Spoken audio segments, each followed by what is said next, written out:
Peace and love, everybody. Peace and love. I'm reading Suits and Chancery, and I'm here on chapter 7, where it says parties to suits in Chancery. So we're going to go over who may sue in Chancery, who may be sued in Chancery, general rules as to parties, who should be the complainants, who should be defendants, next friends and guardians, misjoinders and non-joinders of parties, effect of death or marriage of parties, or assignment of their interest. That's interesting. Parties in a particular suit, parties in suits by and against the state, countries, and corporations. Now that one is what I'm a little bit anxious to read about. But we're going to start here. Article 1, who may sue. And Article 1 has 1, 2, 3, 4, 5, 6 sections. So we're going to start here at 80, general rule. As to parties, complainant. Any person, natural or artificial, may bring a suit in the Chancery Court, except alien enemies, foreign executors, and foreign administrators. Persons of unsound mind and infants must sue, however, by their regular guardian or by a next of friend, and married women must sue by next of friend, except when they sue jointly with their husbands, or sue after being deserted by their husbands, or sue by a divorcee. Or sue for a divorce. The term artificial persons includes the United States, the state of Tennessee, the various countries and municipal corporations of the state, and all private corporations and all partnerships, foreign and domestic. These are all persons. Let's not get it twisted.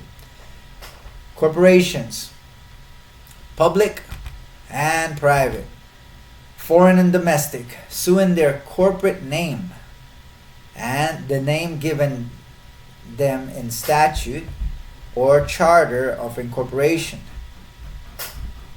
Countries sue in their country name.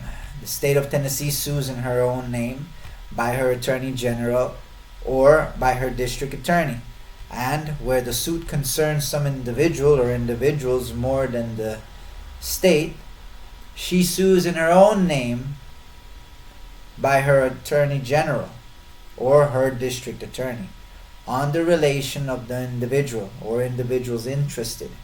These individuals are named relators. They are the real complainants and are therefore responsible for the costs and suits. Let's read this really quick right here. The term person includes corporations. The term administrator includes executors. The term heirs includes devisees and also executors when there is any interest. When there is any interest in realty devised to the latter. 2.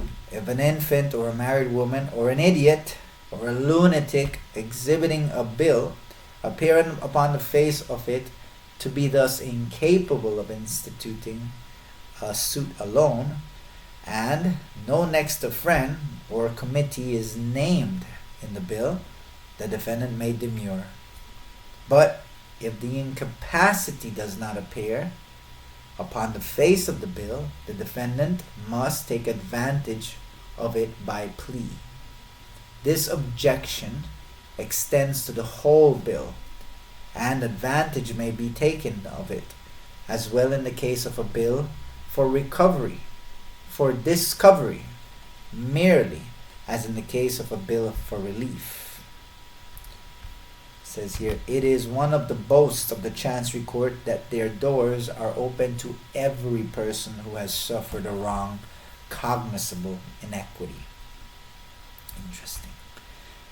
81. Suits by alien enemies and foreign administrators and executors. Alien enemies are the citizens of a nation with whom the United States are at war. Such enemies, while residing out of the United States, can neither sue nor be sued in any court within the United States. But if they reside here and are not forbidden by the general or state governments to remain, they are under no disability to sue or be sued, and have the same rights in court as alien friends.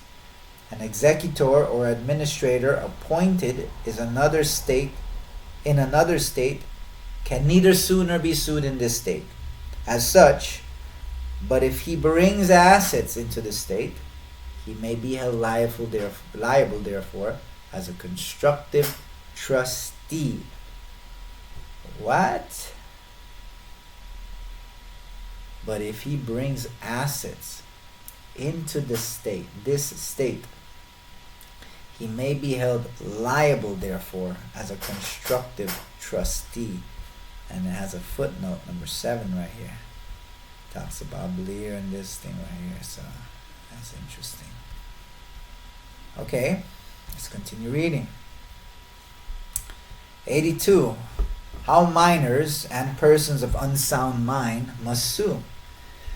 Minors and persons of unsound mind, well, these are what most people are deemed to be whenever going into a lower court. That's what is said within the circles of freedom fighters, patriot fighters, and all that. So let's read on. In consequence of their mental incapacity to attend to their business affairs, listen to that, to their business affairs. Business affair. If you can't attend to your business affairs and incapable, you're considered mentally unstable or incapacitated and of unsound mind. That's messed up. Let's read. As well as their inability to bind themselves for the cost of the suit. I would assume them saying in their inability to bind themselves, meaning to bond, to place a bond. Could that be it? To bind themselves. Or to make any contract relative thereto, are not allowed to institute a suit directly in their own names and on their own motions. But as these persons frequently need the active interposition of the court to protect their interests, the court allows their guardians to institute suits in their behalf, to assert their rights, or to vindicate them, their wrongs. And if they have no guardians, or if the guardian himself neglects his duties, or is the person to be sued, the court will permit any person who is sui juris to bring suit in their behalf. Wow, okay.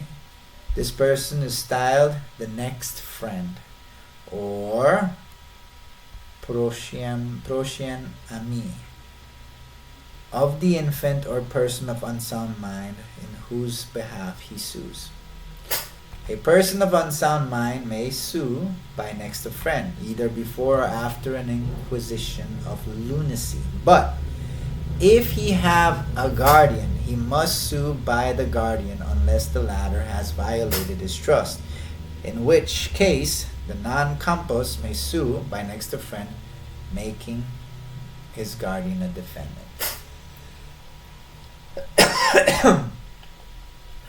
A bill may even be filed on behalf of an infant unborn. Okay. In ventre semere. Semer, I guess that's what this means. That's how it's pronounced. By its next of friend. So it says here, a bill may even be filed. Stop doing that. A bill may even be filed on behalf of an infant unborn by his next of friend, when its interests demand. And in such a case, an injunction will be granted to stay waste of lands that will belong to the infant at its birth. A guardian appointed for a minor or non-compos in another state cannot in strict practice sue here as such. Should he sue as such, however, the court will not repel him, but will recognize him as the next friend, and allow the suit to proceed to final decree, and then take the proper steps to secure to the infant the recovery, if any be decreed it.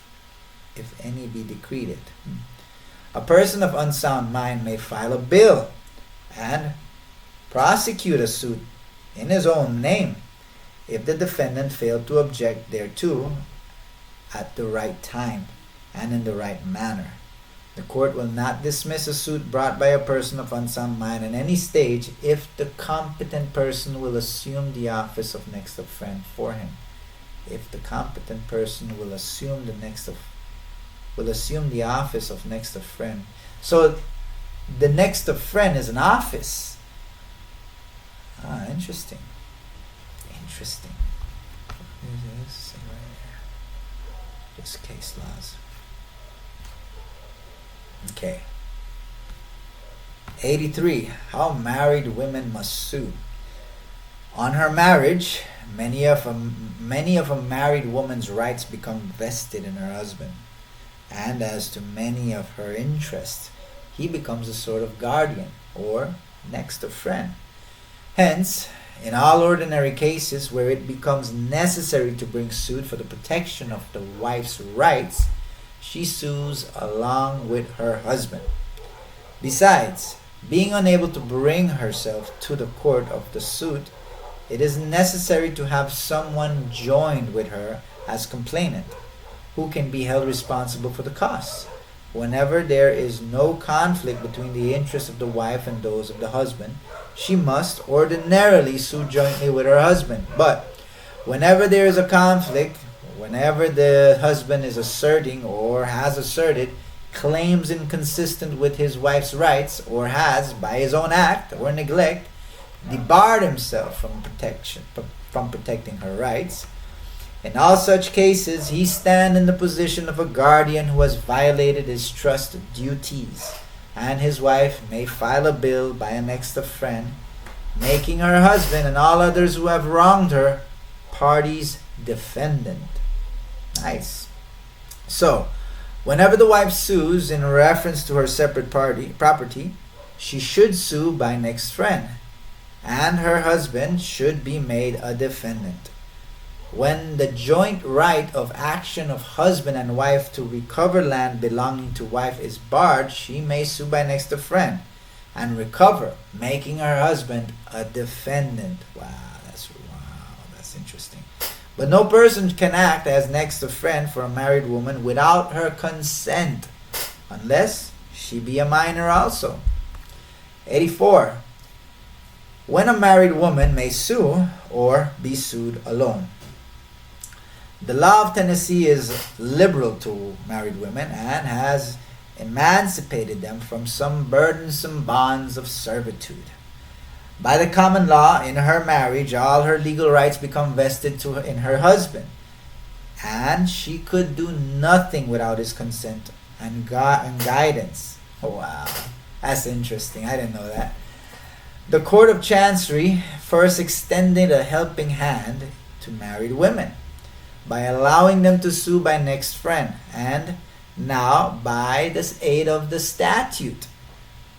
Where a husband has deserted his family, his wife may prosecute or defend in his name any action which he might have prosecuted or defended, and she may also sue or be sued in her own name for any cause of action accruing subsequent to such desertion. She may also sue and be sued alone by her husband, has been declared insane by the verdict of a jury. And when it becomes necessary for her to file a bill of divorce, she may do so in her own proper person, and without any next of friend.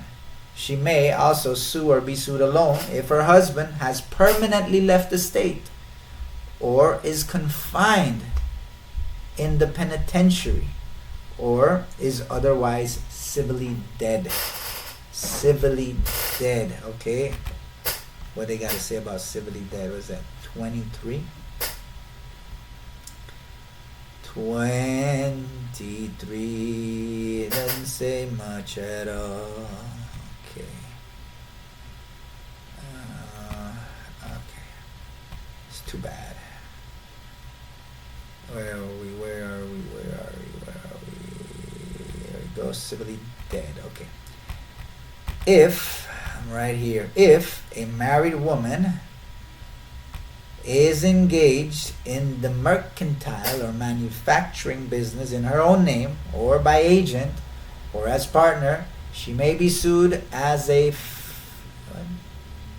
femme sole for debts incurred in such business and cannot plead her coverture in such cases. Okay. It would seem from a general survey of our decisions and statutes that it may be laid down as a general rule in Tennessee that whenever the wife is living separate from her husband without her fault, she may sue and be sued as a single woman. But if a married woman who could otherwise sue or be sued alone is a minor or of unsound mind, she must sue by guardian or next of friend.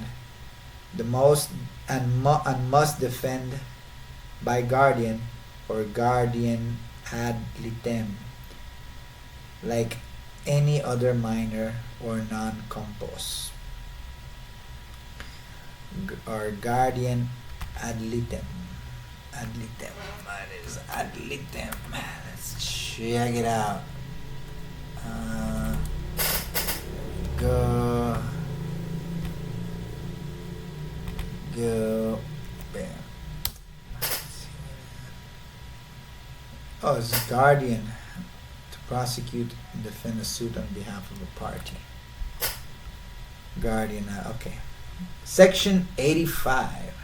Suits by person under a quasi-disability. Being deaf and dumb persons, okay, if also very ignorant and incapable of being fully communicated with as to their property rights, may be allowed to sue by next of friend. So many persons in their dotage or imbecile adults or any person not strictly non-compos and yet not able to manage his business affairs. If a person has religious scruples against being a party to a suit, he may sue by next of friend.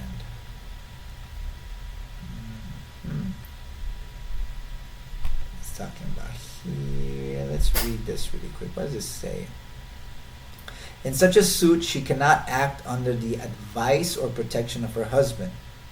This is 61. That's what we're talking about. 61 or 16. Making her husband the defendant. Oh, okay. If her husband is a defendant,